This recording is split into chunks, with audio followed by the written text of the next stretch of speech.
Welcome back everyone to another episode of my What If series. Accidentally went on another hiatus again. I didn't mean to.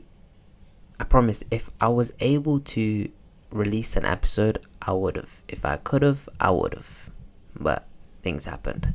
Anyway, we are still on year 5. And in the last episode, Peter had given up his role as Spider-Man. So let's go back to that alley. Let's be real. Imagine you're walking through an alley, right? And you suddenly come across a very accurate and detailed Spider-Man costume. Are you taking that? Me personally, I'm not the guy to go rummaging through garbage and bins, but you could sell that thing for some big bucks. Gotham has many kind of lost children. Some may even be orphans like rats. They're gonna scurry and scavenge. So perhaps it's a small child that happens upon the costume. They're more inclined to take it because they admire Spider-Man, and they're also more inclined to sell the thing off for any piece of change. But Peter, he doesn't care what happened to it. He's living life. Freeing himself from Spider-Man and all that responsibility has lifted a huge weight off his shoulders. He no longer has to hide anything from friends and family. He quits his job at the Gazette, moves out of Aunt May's house, and begins working at the Lex Corp branch in Gotham. Peter's massive talents have attracted the attention of the one and only Lex Luthor. It is very possible that during this tenure he meets Lex Luthor, who seemingly has a vested interest in Gotham for whatever reason, but it's more likely that he's gonna meet someone like Mercy Graves or whoever that is closest to Luthor. Peter, after all, is a prodigy, so he is likely to attract the attention of the higher ups. Meanwhile, things in Gotham continue to run smoothly for as long as it can in a place like Gotham. Over the next lot of months, spanning the rest of the year, a series of events take place that I will discuss as the following. When the criminal underworld realized that Spider-Man is truly gone, they push back hard. Penguin finally makes his move after 5 long years, orchestrating his freedom from Blackgate Penitentiary. Though before he was too open and bait, this time he realizes he needs to chill a bit, so he's gonna be more subtle, presenting the idea that his time in prison has changed him. He's now intent on putting his effort into reviving his once booming nightclub, the Iceberg Lounge. But as we all know, he's gonna be dabbling in backroom dealings in secret. He's also plotting serious retaliation against one Selena Kyle, since Carmine Falcone has already departed this life. But she's too loved by the Gotham public to be dealt with out in the open and so suddenly, so her time will have to wait. Penguin will organize breakouts for certain Arkham inmates he deems useful, such as Poison Ivy, Killer Moth, Riddler, maybe even villains like Firefly, Copperhead, Bronze Tiger, anyone who's not been taken for the Suicide Squad and is willing to work for him. But maybe most importantly, Bane. The way he does this is organizing prison transfers that suddenly go wrong. This is also gonna put pressure on the GCPD for failing to secure the prisoners properly. Obviously he's not gonna be able to free everyone. People like Deadshot are in the Suicide Squad, and people like Mad Hatter are just crazy, and maybe they deserve to be in Arkham. Bane is once again grateful to his benefactor and pledges his service. Someone else long forgotten in Arkham is our very own Harvey Dent. Arkham staff have become convinced that the persona of Two-Face is long gone and Harvey Dent is finally back to normal. Whether he is freed or not doesn't matter. Either way, Arkham allows Harvey Dent some sort of supervised freedom back in the city of Gotham. He wears a mask and gloves to cover the burnt side of his body, a twisted reminder of the life he once had. Supposedly he's a changed man and also back in the public eye, though obviously no longer in politics.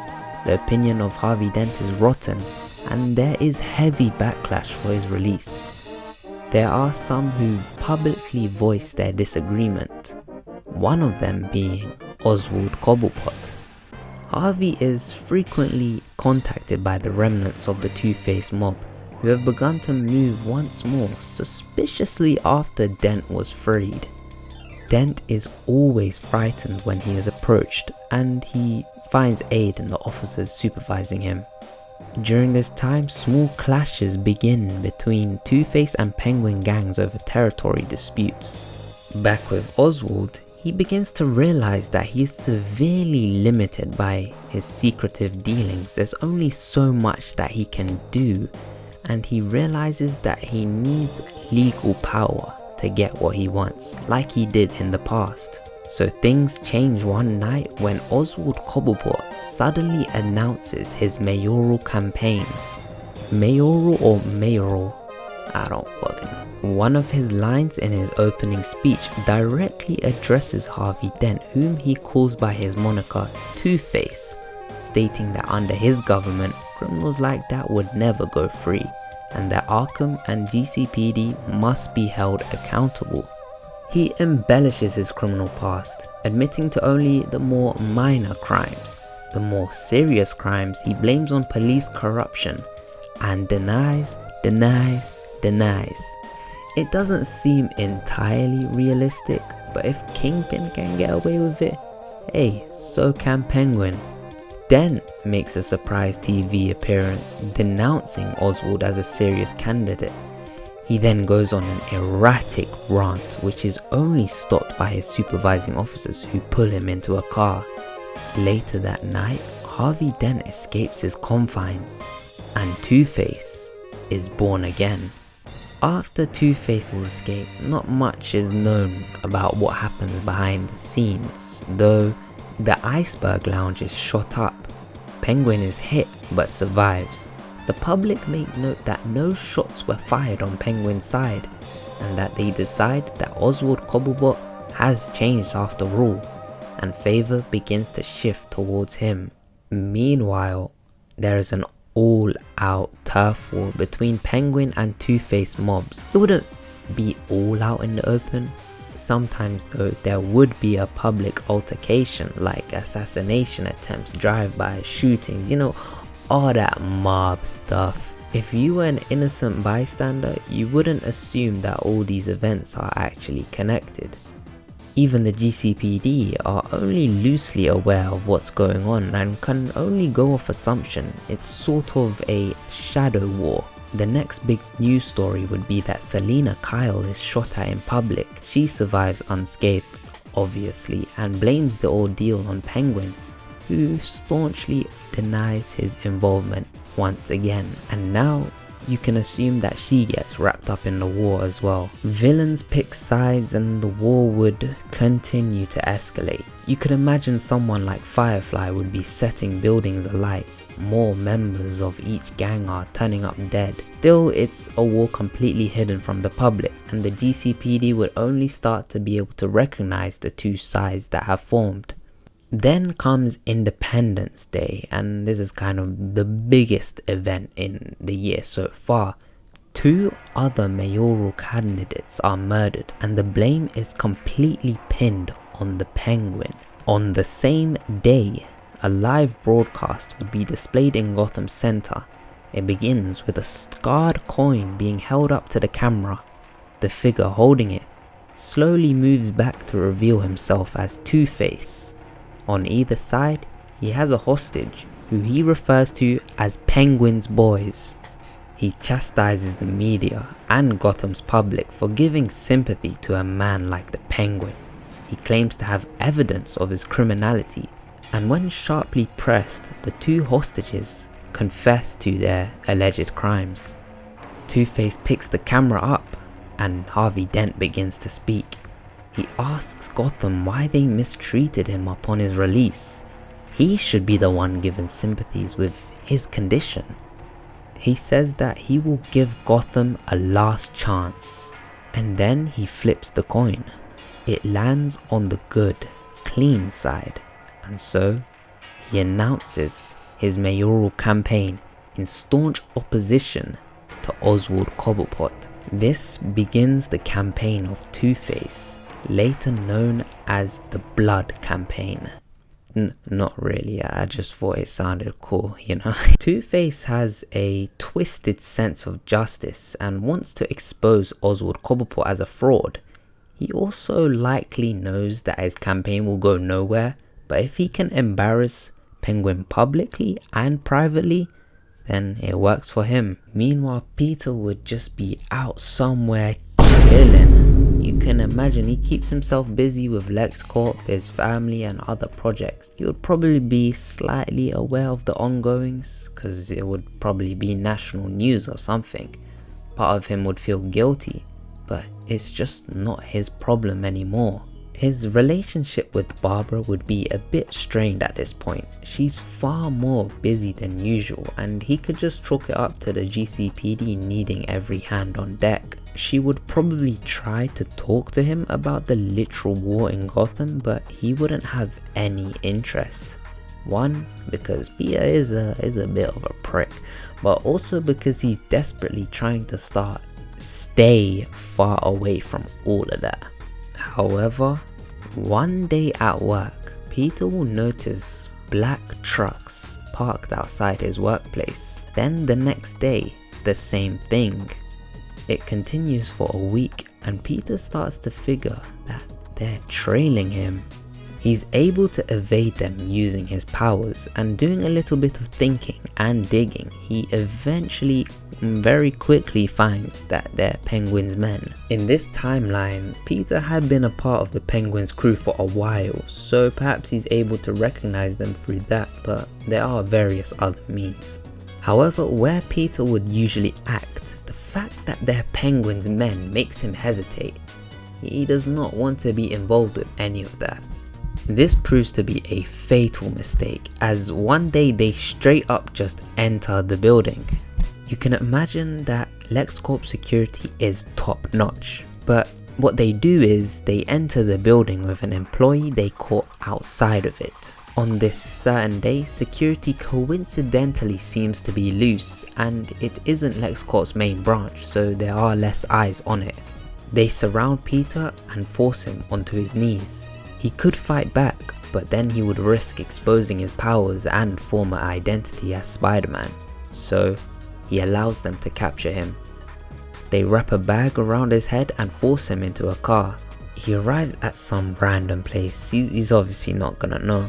Awaking in a small cell seemingly beneath the ground, he's served garbage food by a guard. He also notices that there's a sort of mask tied around his head as his vision is reduced. A while later, Oswald Cobblepot himself enters his cell and immediately dismisses all of the henchmen surrounding him.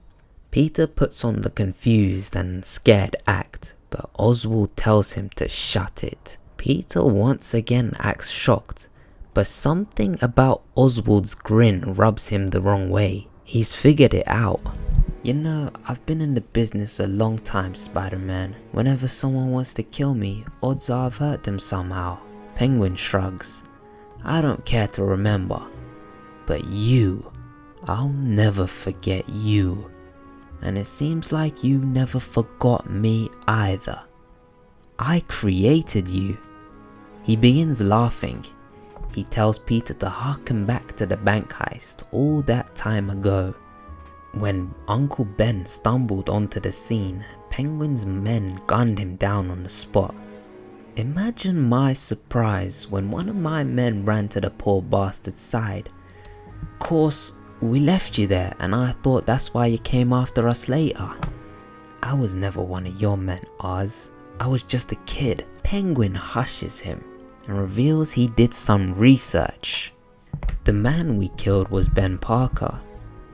It got me thinking, why would my right-hand Spider-Man care about that old fool? He holds up a newspaper from the very night. Survived by May Parker and his nephew, Peter Parker. I'm not Spider-Man anymore. Sure you are, I even got you the little mask. Peter protests, but Oz sharply tells him, I don't care what you're going through, Spider-Man. You're not going to ruin this for me. Or did you forget what I promised you that night? Welcome to the rest of your life, you son of a... Oswald hobbles out of the cell, leaving Peter in the dry, stony darkness. Peter will most likely spend a night or two, maybe more, in this compound. They've stripped him down into his base clothing. I promise I'm not being freaky or anything, I just don't think they're trying to give him something to escape with. So obviously he's going to escape. But I want to explore 3 possible scenarios in which I could see Penguin being able to contain Spider-Man. Firstly, he could have him hooked up on certain medicines which keep him drowsy and unable to act. Peter's spider sense would help him here, and the next time he's given a dosage he could dodge it and make his escape. The second attempt would be inhibitor collars. These often appear in Batman media. These Spider-Man are going to have a harder time escaping from, but he could trick one of Penguin's henchmen into breaking said equipment. Usually they're kind of depicted as pretty dumb. If that doesn't work, every piece of technology requires some sort of a battery. I doubt it's gonna be solar powered, so Peter would have to make his escape when the device either fails or needs charging. Peter is also very intellectually gifted. He has been working with Lex Corp, who maybe even designed some meta-human power inhibitors, so he could figure a way to reverse engineer it while he's in his cell. A third way of containing Spider-Man would be simple rope or handcuffs, but let's be real, he's gonna easily break out of those. But all in all, Peter escapes. He stumbles his way out of the compound, dispatching quietly of anyone in his path. He finds himself in Gotham at sunset, darting across rooftops with no web shooters. He's unsure on what to do. He has a feeling for revenge, but is he really willing to become Spider-Man again just for revenge? A gust of wind halts him in his path, and a man floats down from above. I've finally found you. Superman appears and Peter stumbles back. He descends onto Peter's level, asking him where he's been all this time. Superman would have heard the carnage in Gotham growing over the past year. Canonically, he would disregard it because he would know Batman is handling it. Same would go here, except he would hear no mention of Spider-Man and only growing resistance. He would intervene where he can and ask other heroes of where Gotham's protector is, though they, maybe Spider-Woman, told him that he simply quit. Peter tells him that Spider-Man is no more and that he accidentally got caught up in one of Penguin's schemes, but Superman isn't going to have that, and he's definitely gonna probe Peter into a conversation. Spider-Man in Marvel is considered to be the best among the heroes, and this is going to be something that Superman thinks as well. So Superman for a night becomes his therapist. Peter tells him all about it, how desperately he tries but never receives the acceptance of the people he risks his life for. Superman considers Peter's issues and offers his response. I don't blame you at all. Hell, I've wanted to quit more times than I can count. But when you can see and hear everything around you for miles upon miles, it's hard to sit by and do nothing while someone suffers. This opens Peter's eyes a bit. Superman oddly sounds a lot like his own conscience right now, but he knows Gotham is well protected. He left it in the hands of capable heroes and he tells Superman as much, but he simply shakes his head. Did you know Black Canary protects Star City also as well as Gotham? Huntress often moonlights in Bloodhaven. Zatanna and her father help out the League. Not everyone can be in 2 places at once, not even me. But everything I seem to do just comes hurtling back into my face. I know I have to do something with these powers, but it's like they'd rather me not be here. I get it. I call this place my home, but the planet I'm really from is far away and long gone. When the people of this world look at me, they don't ever see one of their own. They see an alien with capabilities far beyond the scope of their imagination. He offers Peter a hand. Come with me, he says. and he takes Peter high above Gotham. The sun sets behind Wayne Tower, casting a shadow across the city. All the lights slowly flicker on and the city illuminates in bright and pretty colors. My parents taught me that the world is cruel and dark, but that it's the duty of people to fill it with good and loving things. One deed is all it takes to make the world shine just a little brighter. My uncle thought the same. He taught me that with great power there must also come great responsibility. Smart man. Power often reveals the worst in people. But just look at them. Aren't they worth protecting? Superman waits for Peter out on the street, while our webbed hero comes out in an entirely different costume. He forgot that he threw away his only other suit. Out he steps in a bright blue tracksuit with a paper bag on his head to hide his identity. Superman says that it will have to do, and he laughs.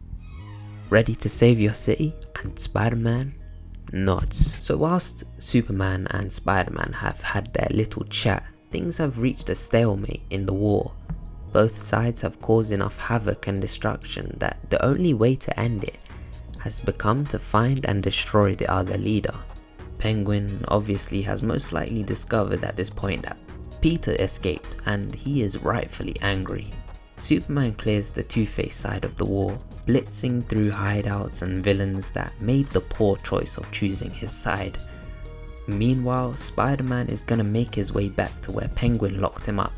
Luckily for him, Oz happens to be there, squawking when he turns his back to find Spider-Man looming over him.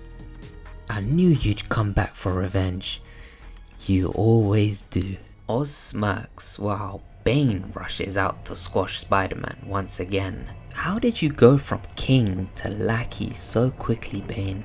A smart man seeks help when he needs it. A dead man fights alone. Peter easily flips over him, though he knows not to underestimate Bane. His venom enhancements are more than a match for Spider-Man's own strength. They have a very similar battle to their first, with Spider-Man flipping around Bane's attacks. Throughout the battle, Penguin torments Spider-Man, pushing him on and on, but in one swift move, he webs Penguin's mouth shut and bullies Bane into a corner, shoving him through a window, and the fall knocks him clean out. He quickly advances on Penguin. It'll be the last time he lets the man who murdered his uncle slip through his fingers. Penguin was trying to run once he realized Bane was losing, but Peter catches up to him. Penguin, he tries his last desperate attack, but Peter's only going to need to grab him. He slams him against the wall and then rips the web off his face. Oz screams cause obviously that hurts.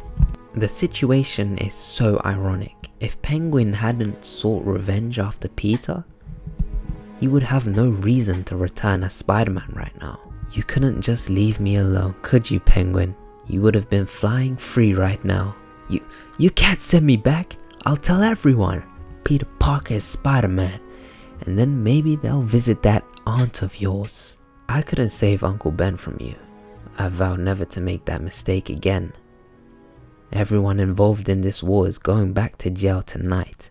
And it's all cause little Penguin got too greedy. What would happen to you then when they find that out?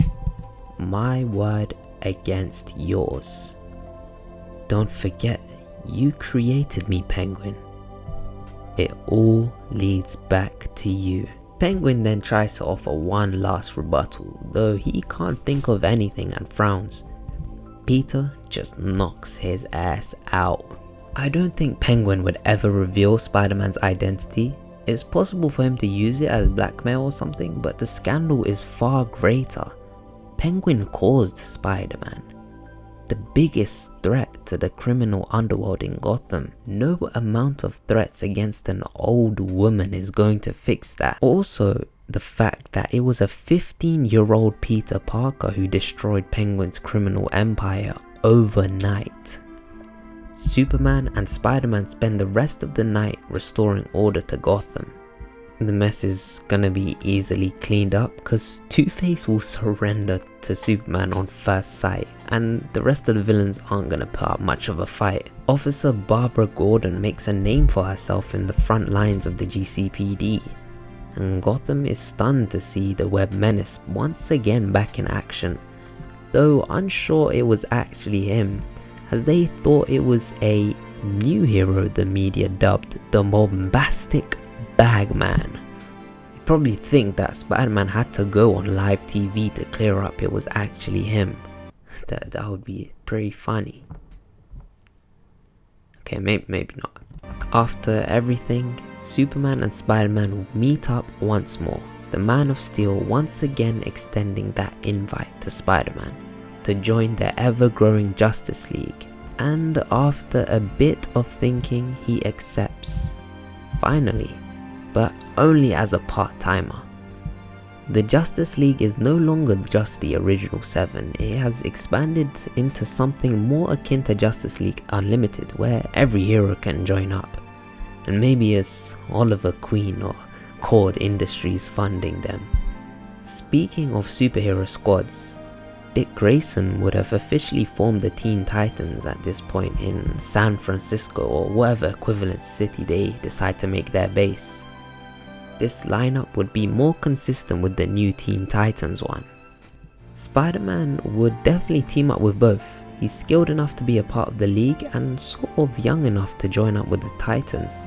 The Titans would definitely look up to Peter as someone cool and heroic, and Peter's obviously gonna feed off of that attention. Dick Grayson would just have to laugh to himself as he's the only one who knows how Peter truly is.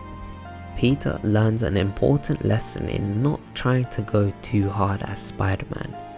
His goal now is to find a nice work-work balance, where he can pursue his career in LexCorp while also being Spider-Man. He's transitioning into adulthood. Spider-Man tries to return to the alley where he left the suit. It sounds kinda disgusting, but I feel like it's actually something he would do, though obviously it's not there. Maybe we'll find out what happened to it in the next part. For the meantime, he'll just have to reuse some old suits, maybe even have to stitch them together like some patchwork Spider-Man. We return to Lex Luthor, standing on the highest floor of Gotham LexCorp. In front of him is the entire sprawling city of Gotham. He makes a distasteful remark about the scenery to his assistant Mercy. Eric Needham, the Black Spider, also joins them, but he is very interested in its hero, the Spider-Man. Lex Luthor has long deduced that his very abilities were given to him by LexCorp. He looks over behind him at rows and rows of glass cases, each filled with its very own radioactive spider. And that is the conclusion to today's part. I hope you guys did enjoy. If you did, leave a like, subscribe, and comment down below your thoughts and what you're excited to see in the next part. I always enjoy reading you guys' comments, so keep them coming. And yeah, that's all. See you guys later.